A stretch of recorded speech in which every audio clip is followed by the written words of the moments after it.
Hey y'all, Hey, it's Joy. it's Reese B. We're back again for the second episode of We got some to say. So hey y'all, second episode. So let's get it cracking. All right. So our first topic of discussion is Bishop Eddie Long. Daddy Longstroke. So, from what we hear, I guess, and you found this, I didn't, because everything I read, didn't give, let me back it up. Make a long story short, everybody knows the case about the men that claim that he, led them into some sort of sexual misconduct. That's true. While they were young. And so it's been said this week that they have finally settled that case. Everything I read said that there was a gag order, so we never know the specific sum. But you found this week. Yes, this week I found out that, first of all, I'm upset that he even settled in the first place. I mean, that's the first thing. But to find out that he paid them all out $4 million apiece for this whole debacle. $4 million. $4 million. I think I might have did him for $4 million too. Okay. I think I would have. I would have done it too, but you know what? $4 million to me a piece is an admission of guilt. Yes, I don't mean to sound rude, but my thing about it is they weren't even children when it happened. That's true. So they were grown men even then, maybe not by our standards of what a grown man is, but technically they were grown men then. They made a decision. Thank you. And whatever happened to bring it out in the first place, they made a decision. And I think at the end, he paid for it. He paid for this decision that he made as well.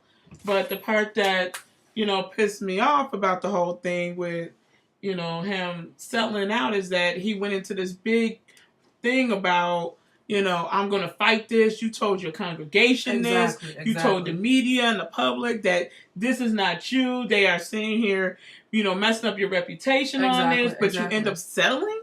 Who does that? You know what? And to me, it just seems like an admission of guilt, like I said before, because if you're going to settle, like I say, these were adult men. If you take it back like to the whole Michael Jackson thing back in the day, Michael Jackson said that he settled that case because they were children and he didn't want to drag it out any further, which I understand. Yes. The opposite of that. Exactly. These are grown men. So if I didn't put my finger up your rear end or I didn't try to fondle your penis, then I'm gonna prove that I didn't try to fondle your penis. You ain't finna have people believing that I tried to fill on your Peter Weeder. And you a man of God. And you a man of God. Thank you. I mean, I don't even want to take it into those contexts because that's a whole nother conversation. But just as somebody in general, if you didn't do something, that's true. You really want to fight to say, hey, I didn't do it. Especially. You know what I mean? Especially something like that. You're a married man. Yeah. You have sons. Yeah. I mean, you have children in general. You have a following. There are people that follow this man. So if you just paying out $4 million to people because, you just wanted to go away but you didn't do it, I don't believe you. Like Jay-Z say, I don't believe you. You need more people. That's all I got to say. And that's true. I mean, that's what it comes. I mean, my thing is now, for him doing that, what is he going to say to his congregation? I mean, these are people that sticked around, who didn't leave, believe in what you're saying, that you're not like this, and then to find out that this is the way you handled it. I mean, now that tells me, how do you look at your wife? I mean, you probably telling her too that you didn't do this.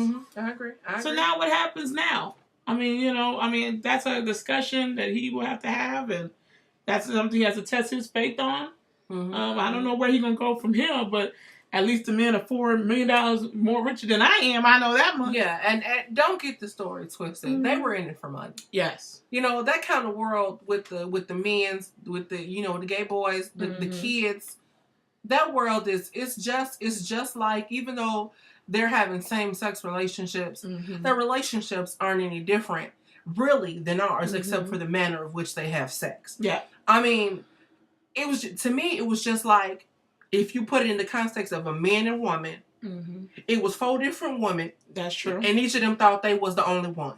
And when it came out, and when it came out, they wasn't the only one. And they told not as he was touching, not as he's touching me, because they found out they wasn't the only one. I don't want anybody to think that we're on our soapbox just coming down on Bishop Eddie Long. No, not because at all. These men, all they wanted was money. That's all. You was old enough to tell him, please don't touch my penis. Yeah. Please remove your finger from my butthole, or whatever you was doing. The entire motive was money.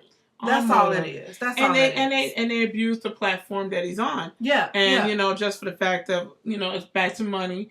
He has it. Thank you. The reputation that he has. Thank you. And they went in to ruin that for him. Thank you. But at the same time, he knowing this situation, and if he wasn't as guilty as he said he is, I would want my day in court. Yeah, exactly. The same way Michael Jackson, when they came back around and tried to do the same thing to him, he wanted his day in court because he knew I didn't do it. But you settled it out of court. Exactly. So you did it. Everybody had their side in that. I'm sorry. Yes. I mean, maybe I shouldn't say this like this, but you did it, and I don't have nothing else to say because you paid them, and they some grown men. And you can't lie, and he can't lie about that tight shirt he was wearing either when he was taking pictures of himself. Muscle man. We gotta move on. Well, we did touch about Chris Brown and last week's episode, and some new things came out. We just want to touch on real quick about real quick about Rihanna and so-called she's seeing Chris Brown under the wraps and don't want anybody to know, to ruin her reputation. I just say this, Rihanna. If you want him, you want the long stroke. Yes. You want the no BS. Yes. You want it all night. Yes. Just go ahead. Yes. Nobody's mad at you. Nobody's mad that you want to date him again. Exactly. Nobody's mad at all. Exactly. I mean, what do you think about that, Mel John? Riri, girl, let's talk for just like 30 seconds. I don't blame you, honey. I love him. I think Chris Brown is just hot peas and butter, honey. Mm-hmm. So if you want your man back, so what? If he wants you, so what? Who cares? What happens was in the past. It don't matter what nobody else say. It's to you and him. Yes. As long as y'all ain't trying to kill each other no more. No. Go for it. Live your life, girl. Thank you. Maybe he's the only person that can handle you because you're crazy. Yeah. So maybe you've decided you're going to take your medication. Yeah. Or be less crazy. Yeah. One or the other. I agree. But I think you two work. And I think if that's what you all want to do, if you all want to work it out. You're grown. You're grown. And do that. You grown. And you pay all the people that's telling you all this too. So. Thank you. Peace be unto you and Chris Brown. Be breezy. All night. Okay. And moving forward, it seems as though death comes in threes. Because last week we touched on the death of oh my goodness, the Macho Man Randy Savage. Oh yeah. And now this week we've lost two more icons. We've lost Jeff Conway, who played the iconic Kaneki in Grease, and honestly, that was my favorite character in Grease. Oh, I love Grease. I love the interaction between him and Rizzo, and so I am just saddened by that. Yes, but drug abuse and drug addiction is a horrible thing. And it is claiming the lives of so many people. Yes. So just rest in peace, Kaneki. Also, we lost another one of our greats in the African American community, Gil Scott-Heron. Yes. What they call him, the father of the godfather of hip hop. Yeah. He's created the base for a lot of our rappers that's out here today. A lot of them respect him. He opened the doors for us, musically, and not even just that, just the expression of words about him being a poet. And we need to take the time to know your history. I said that, black folk, know your history. Know your history. Know your history and your geography. Where Africa is. Your geography. But if you don't know who he is, look him up. You'll find a lot of good information about him. And somebody that especially if kids are listening to hip hop and stuff like that today, they should know where the roots are. It doesn't start with the rappers out now. Start there. It starts exactly.